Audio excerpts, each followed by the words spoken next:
Halo teman-teman semuanya, selamat datang kembali di channel ini. Jumpa lagi dengan saya Vicky Himpong. Bagaimana kabar kalian semuanya? Semoga teman-teman di rumah bersama keluarga selalu dalam keadaan yang sehat. Senang bisa jumpa kalian kembali di konten kali ini dan seperti biasa, kita akan membuka ruang diskusi publik atas video-video yang hari ini sudah beredar viral di sosial media maupun media mainstream tentang perpolitikan. Kalian bebas untuk memberikan tanggapan, opini kalian di kolom komentar. Sama-sama kita jaga etika dalam bersosial media dan kita hindari yang namanya disinformasi, fitnah, dan ujaran kebencian. Tanpa perlu banyak basa-basi lagi, kita akan segera untuk membahas video yang pertama. Ini ketika Pak Jokowi ditanya teman-teman, sosok hero atau pahlawan idolanya. Tentu saja kalau kalian tanya ke Mas Gibran mungkin akan menjawab Superman, Iron Man, Spider-Man mungkin ya. Karena beda zaman. Kalau Pak Jokowi, kita akan mendengarkan siapa sebenarnya hero, sosok hero yang menjadi idola Pak Jokowi. Kita sama-sama dengar. Krishna. Krishna. Krishna ini kalau di Indonesia, khususnya di Jawa itu sakti. Sakti. Banyak juga orang yang mengatakan Pak Jokowi sakti. Kedua kuat dan memiliki Kuat. senjata ampuh yang namanya cakra. Itu Cakra. Kok ada hubungannya dengan cakra? Ya, Naruto ini. Krishna ini sakti sekali. Tetapi juga dia sangat bijaksana. Bijaksana. Yang saya suka. Thank you, Bapak. Ketika setahu saya, ketika Pak Jokowi menjadi presiden, maka beliau menggunakan lambang wayang sebagai call sign-nya, namanya Krishna. Ya, Krishna. Dan kemudian itu menjadi call sign-nya Pak Jokowi, dan Pak Jokowi sangat mengagumi Krishna sehingga pada tanggal 2 Agustus 2019 Krishna yang sering menjadi sasaran fitnah dan memilih diam menghadapi situasi yang sulit. Dalam banyak tradisi, sikap diam dalam menghadapi cobaan seperti fitnah dapat dipandang sebagai tanda kekuatan. Krishna dalam tradisi Hindu sering kali digambarkan sebagai sosok yang sangat mandiri dan mengandalkan kemampuannya sendiri. Hal ini dapat dilihat dari berbagai kisah dalam mitologi Hindu, terutama dalam Mahabharata dan Bhagavad Gita. Oke teman-teman ya, jadi itulah. Pak Jokowi lebih memilih untuk mengidolakan superhero yang filosofinya itu kuat teman-teman ya. Berbeda kalau kalian tanya kepada generasi milenial, pasti jawaban mereka kalau nggak Thor ya, ataupun apa namanya ya, siapa ya, Hulk. Siapa yang menggemari Hulk di Avenger ini teman-teman ya. Kita next ke video selanjutnya.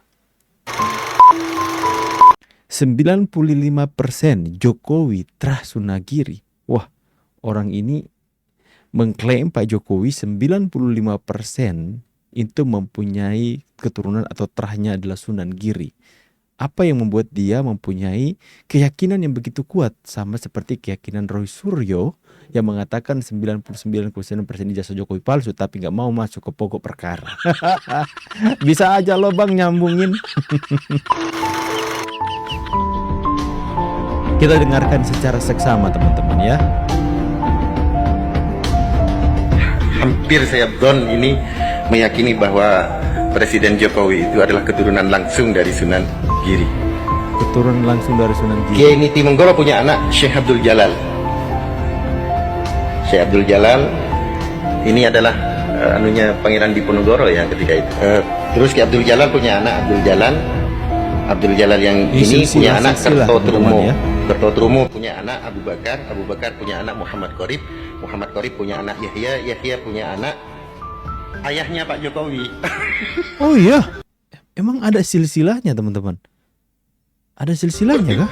Berarti Pak Jokowi itu ke Sunan Giri 1, 2, 16, generasi ke-16 dari Sunan Giri. Generasi ke-16 Sunan Giri. Heboh itu menurut saya sebetulnya. Saya 95%. Nampaknya saya curiga bahwa, dan hampir saya don ini meyakini bahwa Presiden Jokowi itu adalah keturunan langsung dari Sunan Giri. Keturunan langsung dari Sunan kita Giri akan teman-teman ya. Jadi keturunan laki-laki dari Sunan Giri ini tidak akan banyak jadi orang alim. Jadi hanya sedikit gitu ya. Lebih banyak menjadi abdi negara. Sementara perempuan yang didoakan khusus untuk menjadi orang alim. Oke. Jadi dari Sunan Giri dulu. Sunan Giri itu kalau benar ini Pak Jokowi harus sering ziarah ke Madura ini. Karena leluhurnya di Madura juga. Leluhurnya di Madura. Sunan Giri itu punya anak Sunan Dalem.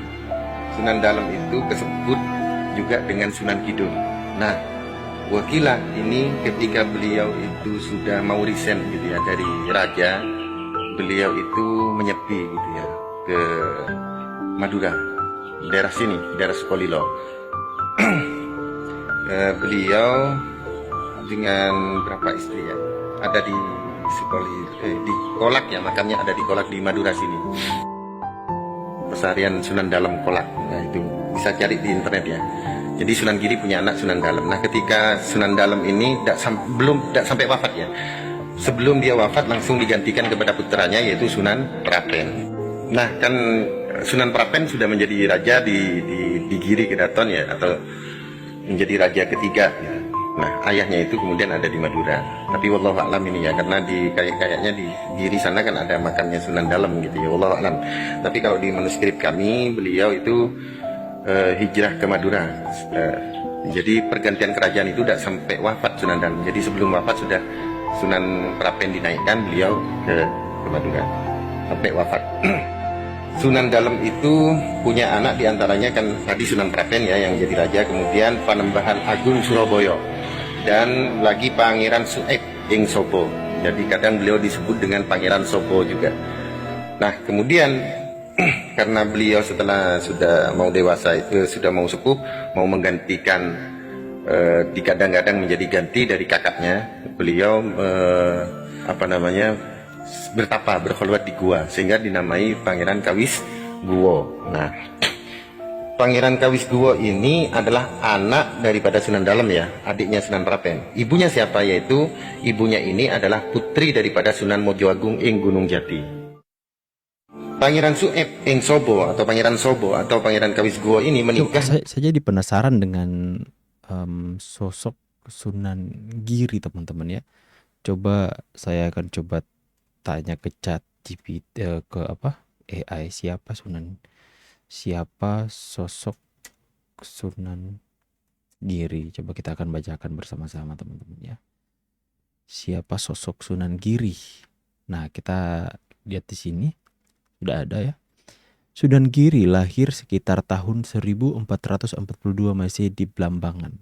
Adalah salah satu dari wali Songo yang berperan penting dalam menyebarkan agama Islam di Pulau Jawa, khususnya di wilayah Jawa Timur. Beliau juga dikenal sebagai pendiri kerajaan Giri Kedaton yang berpusat di Gresik. Ini profil dari Raden Paku Muhammad Ainul Yakin, Prabu Satmata Raden Samudra Sultan Abdul Fakih, putra dari Syekh Maulana Ishak, seorang ulama dari Asia Tengah, dan Dewi Sekardadu, putri Raja Blambangan Menak Sampuja. Bukit Giri, Kebomas, Kabupaten Gresik, Jawa Timur. Pesan dan jasa utama: mendirikan Giri Kedaton pada tahun 1487 Masehi, sebuah pusat pesantren yang berkembang menjadi pusat pemerintahan mandiri. Pengaruh politik dan keagamaan Giri Kedaton meluas hingga ke Nusa Tenggara, Maluku, dan Sulawesi. Dakwah melalui seni dan kebudayaan. Beliau menggunakan pendekatan budaya yang akrab dengan masyarakat untuk menyebarkan ajaran Islam, seperti menciptakan permainan anak-anak dan tembang macapat. Jelungan, cublak-cublak suweng, jamuran, permainan anak ini. Cublak-cublak suweng, makanya ada lagunya teman-teman ya. Tembak, macapat, asmaradana, dan pucung. Pendidikan mengembangkan sistem pesantren berjenjang yang melatih para santri untuk menjadi da'i dan dikirim ke berbagai pelosok Nusantara. Sunan Giri wafat pada awal abad ke-16 sekitar tahun 1506 Masehi dan dimakamkan di Desa Giri, Kecamatan Kebomas, Kabupaten Gresik, yang hingga kini menjadi salah satu destinasi ziarah utama di Jawa Timur. Oh, jadi apakah ini yang dimaksud Sunan Giri, teman-teman? Giri itu nama daerah ya teman-teman ya. Ternyata ada seorang wali ya. Mungkin kita akan next ke video selanjutnya teman-teman ya, ke berita selanjutnya. Saya masih ingat banget, ini acara bukan Empat Mata. April 2005, dan yang tercatat di buku itu ternyata orang itu adalah Presiden Jokowi yang baru purna tugas. 20/10/2024. Merinding dan menjadi kenyataan dan sudah terjadi. Apa ini? Video ini membuat penglihatan anak indigo yang dari tahun 2005 mereka sudah meramalkan soal Jokowi. Coba kita akan ada apa dengan Indonesia di masa depan? Ini gambar tentang buku bertumpuk dengan bendera, bukunya terbuka, terus ada tulisan menceritakan bahwa sudah tercatat secara alam bahwa negeri kita, ini digambarkan melalui gambar bendera dibagi dua, merah putih. Negeri kita Indonesia akan mengalami bencana, namun alam berbaik hati mendidik seorang calon pemimpin yang munculnya dari sebuah kesederhanaan. Gambarnya rumah yang sederhana. Alam akan membuat dia mencapai kedudukan ini dengan cara yang mengejutkan. Mudah-mudahan sekitar 6 atau 7 tahun dari tahun 2005, orang itu sudah mulai kelihatan, sudah siap. 2005. Kalau 6, 2010, 2011, 2012 sudah mulai siap. Ternyata Pak Jokowi sudah diramalkan akan hadir, ya, seorang sosok yang akan menjadi pemimpin yang lahir dari kesederhanaan. Ya, selama ini belum pernah, ketika 2005 itu belum ada pemimpin yang lahir dari rakyat biasa. Ternyata sosok seorang Jokowi itu sudah diramalkan dari tahun 2005. Saya merinding, teman-teman. Ya, Jokowi ini adalah seseorang yang sudah dipersiapkan sejak dulu. Itu adalah sebuah tanda kebaikan alam untuk Indonesia, katanya. Wah, aku jadi merinding, teman-teman, ya. Wow, seorang Jokowi sudah bisa dikatakan sudah dinubuatkan, diwahyukan akan hadir pemimpin yang lahir dari kesederhanaan mencapai kursi tertinggi bangsa ini. Dan di tahun itu, di tahun 2011, beliau sudah siap. Di tahun itu 2011 nama Pak Jokowi itu sudah mulai banyak sekali diperbincangkan, teman-teman, ya. Sudah banyak sekali diperbincangkan. Beberapa tahun yang lalu ada Sehat sebuah selalu, ramalan Pak yang Jokowi. datang dari Ki Gendeng Pamungkas. Almarhum mengatakan bahwa Jokowi nggak akan mencapai 2 periode karena akan keburu meninggal dunia. Peramal yang kontroversial ini pun akhirnya meninggal dunia duluan. Tepatnya yaitu pada hari Sabtu, 6 Juni 2020.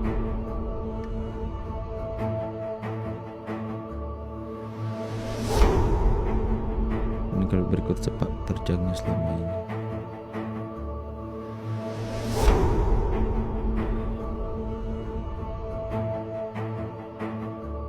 Ada lagi peramal kondang yang akrab dipanggil Mbak Yu yang menyebut bahwa Jokowi akan lengser di 2021. Dan tak berselang lama, peramal ini juga meninggal, yaitu tepatnya pada hari Kamis 1 Juli 2021. Dan Wih, ngeri, teman-teman, ya. Kita next. Itu orang baik jangan dilawan. Ini, teman-teman, ya. Gus Nur ungkap karomah yang dimiliki. Ini waktu Gus Nur, ya. 2000 berapa ini, ya. Waktu Salut Gus Nur sama otaknya Pak masih Jokowi. lurus. Pak Jokowi ini adalah presiden yang paling unik di seluruh dunia. Pak Jokowi ini punya satu karomah yang tidak dimiliki oleh presiden di seluruh dunia. Apa karomahnya? Tahu sampai? Dia itu bisa mencabut akal sehat dari otak orang sampai seakar-akarnya, Mas. Kelebihan Pak Jokowi ini, Presiden Republik Indonesia ini adalah bisa mencabut akal sehat manusia. Maksudnya nggak masuk ke akal. Ditakuti Pak Harto, malah ditiduri Pak Jokowi. Ini fakta serem ranjang Bung Karno. Ini kalau nggak, ini di mana ini? Kalau nggak salah, ini di Jogja, teman-teman, ya. Pohon beringin 2 ini, kalau nggak salah di Jogja, ya. Istana Kepresidenan RI tempat Presiden Joko Widodo berkantor menjadi salah satu bangunan terpenting dan saksi bisu perjalanan bangsa saat ini. Sejumlah keputusan penting disampaikan di sana.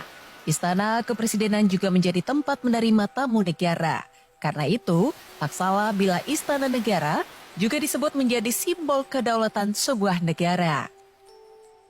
Di banyak negara, bangunan Istana Kepresidenan kebanyakan merupakan bangunan tua yang telah berusia lebih dari 1 abad. Di Indonesia, kompleks Istana Kepresidenan yang berada di Jalan Medan Merdeka Utara merupakan bangunan sisa peninggalan kolonial Belanda yang pembangunannya baru dimulai pada 1796. Ngeri. Beberapa bangunan yang hingga kini kokoh dan menjadi tempat kegiatan kenegaraan antara lain Istana Negara, Istana Merdeka, dan Wisma Negara. Lepas dari sisi penting dan bersejarah Istana Kepresidenan, ada sejumlah cerita unik dan misterius yang hingga kini belum terpecahkan. Salah satunya mengenai rumor kalau Istana Kepresidenan berhantu dan menyibak sejumlah kisah seram. Pertama, terowongan bawah tanah istana. Ada terowongan ya? Pasukan Katak TNI Angkatan Laut dilengkapi alat penerang menyusuri gorong-gorong di depan Istana Merdeka pada Kamis 3 Maret 2017 lalu. Pasukan Katak ini dilibatkan menyusul temuan kulit kabel yang sebelumnya ditemukan di gorong-gorong. Rumor adanya terowongan bawah tanah rahasia di Istana Kepresidenan sempat menjadi pembahasan hangat di kalangan publik. Kabarnya, terowongan tersebut terhubung ke sebuah jalan rahasia yang hingga kini belum diketahui kepastiannya. Kabar mengenai adanya terowongan rahasia itu sempat kembali mencuat saat Pemprov DKI bekerja sama dengan TNI Angkatan Laut melakukan pengecekan saluran air tanah di sekitar istana. Saat membersihkan saluran tersebut, pasukan TNI Angkatan Laut dari Detasemen 4 Komando Pasukan Katak menemukan dugaan terowongan dari saluran air kuno yang disinyalir tembus ke dalam Istana Presiden. Saluran itu masuk melalui Jalan Medan Merdeka Utara atau seberang Istana Kepresidenan. Komandan Detasemen 4 Kopaska Koarmabar, Kapten Edi Tirtayasa, mengatakan dari 6 saluran air di sekitar istana diketahui ada 2 saluran air yang bisa membawa seseorang masuk ke dalam Istana Presiden. Namun, Edi enggan mendetailkan daerah mana di dalam istana yang bisa ditembus lewat saluran air tersebut. Edi menjelaskan bahwa saluran air yang tembus ke dalam istana itu cukup besar dan bisa dimasuki tubuh orang dewasa. Sementara itu, mantan Wali Kota Jakarta Pusat Mangera Pardidi mengatakan memang ada beberapa saluran dari beberapa zaman berbeda yang ada di bawah istana. Kedua, Kisah Ki Hujan yang misterius. Apa itu Ki Hujan? Istana Kepresidenan yang dulunya bernama Istana Gambir mempunyai sisi lain untuk dicermati. Salah satu yang menarik perhatian adalah keberadaan Ki Hujan. Ki Hujan bukanlah nama orang, melainkan nama sebuah pohon trembesi berukuran besar. Pohon besar bernama Latin Samanea saman itu berada persis di tengah-tengah halaman istana, di antara Istana Merdeka dan Istana Negara. Pohon trembesi itu sudah ada sejak tahun 1870. Usianya bahkan lebih tua 3 tahun dari bangunan istana yang selesai dibangun pada 1879. Ki Hujan hingga kini masih berdiri kokoh. Cabang pohonnya menjulur ke segala arah membentuk payung besar yang menaungi hamparan rumput hijau yang ada di bawahnya. Presiden Soekarno hingga Presiden Jokowi kerap menggelar acara resmi di bawah Ki Hujan. Presiden ke-6 RI Susilo Bambang Yudhoyono atau SBY juga kerap bertemu menterinya di gazebo yang dibangun di bawah Ki Hujan. Bahkan Presiden Jokowi beberapa kali mengumumkan keputusan penting di sekitar Ki Hujan. Di antaranya saat Jokowi mengumumkan nama-nama menteri yang akan mengisi kabinetnya. Ketiga, Ranjang Bung Karno di Istana Merdeka. Presiden pertama Indonesia Soekarno tak pernah kehilangan pesonanya. Sampai kini kisah perjuangan dan pemikiran Bung Karno masih awet dan diperbincangkan berbagai lapisan masyarakat. Saking kuatnya aura Bung Karno, sampai-sampai segala hal yang berkaitan dengannya dianggap memiliki kekuatan gaib. Salah satu yang menarik perhatian yaitu keberadaan ranjang Bung Karno di Istana Kepresidenan Jakarta. Kamar yang terletak di Istana Merdeka itu tak lepas dari aura mistis. Salah satu kamar di Istana Merdeka memang pernah menjadi tempat peristirahatan Bung Karno. Kamar tersebut sempat ditempati oleh Presiden Jokowi sebelum akhirnya berpindah ke Istana Bogor.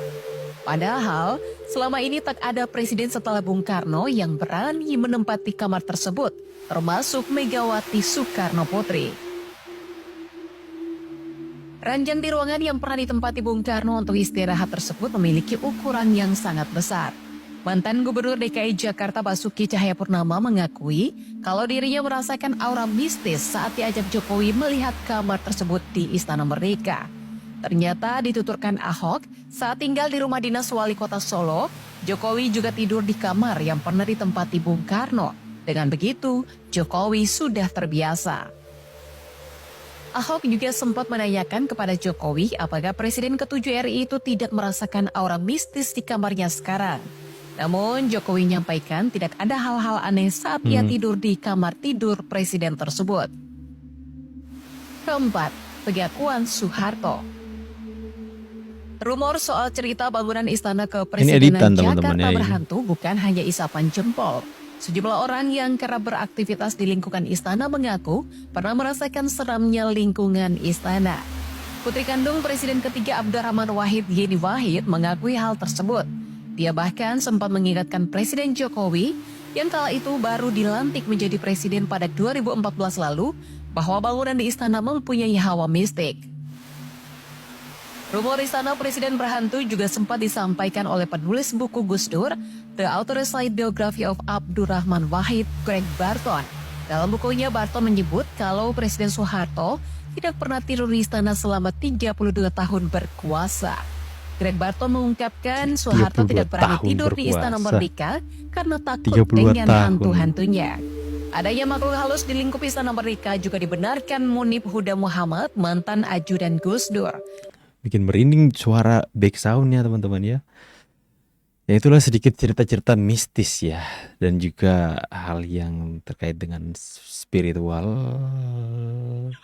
Jangan kalian sambung ya. Ya teman-teman ya, tentu saja masyarakat Indonesia itu tidak pernah akan lepas dengan yang namanya cerita-cerita seperti ini, mitologi dan sebagainya.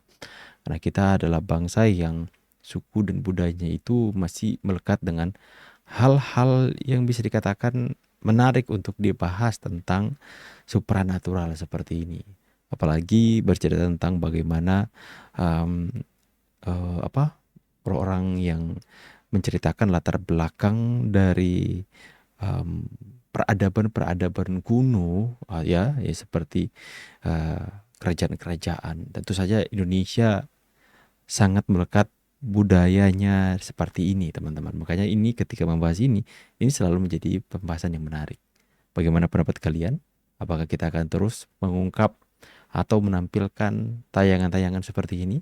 Apakah kalian tertarik untuk terus kita bahas? Tulis di kolom komentar. Saya pamit dulu. See you on the next video. God bless.